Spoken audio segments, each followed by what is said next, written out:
Our client is a single mother of 4 children. She was coming home from picking up her 3-year-old daughter from school. She was struck and her child was struck by a driver heading northbound. And this was a county crosswalk on a county roadway in Anaheim, and she went into the crosswalk at dusk. She went into the windshield. She suffered terrible orthopedic injuries. The child took the frontal impact of the car, and the child was killed. One of the most challenging things was this was a hit-and-run driver. So the driver obviously didn't see the pedestrian because there were no skid marks, but he did not stop.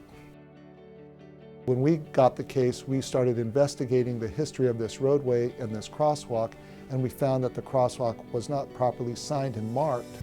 The paint had been disintegrated, it was missing the proper signage, and so as you approached it northbound, you really couldn't tell that there was a crosswalk there at all. And so even though we had a hit-and-run driver, we still had a defective, dangerous crosswalk. There was never a settlement offer in the case. The county argued that the driver and the mother were the 2 parties who should be responsible for it, and that the county wouldn't be responsible for it.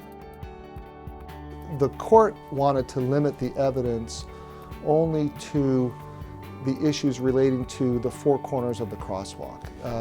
We were unable to get in most of the evidence regarding the pedestrian problems, the sidewalk and the roadway approaching the crosswalk. Most of the defense's motions in limine were granted, and most of ours were denied. One of the things that we did in order to prove the county's liability regarding the signage and the markings of this crosswalk was to bring in a lot of the responsible departments and personnel from the county.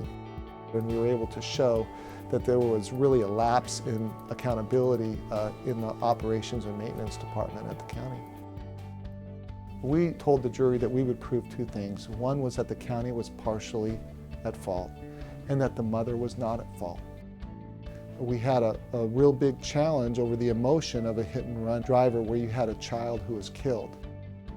We chose not to show a slideshow of this beautiful baby. We didn't want to inflame the passions of the jury.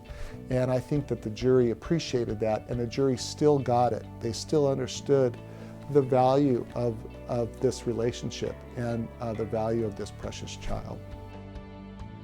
One of the things that was most gratifying, though, was that we were able to get the jury to understand the value of non-economic damages.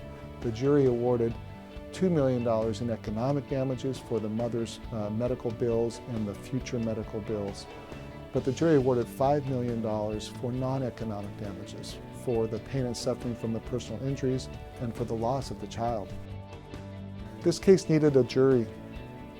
You had a county as a defendant, and you needed to have a county jury to come in and hold the county liable.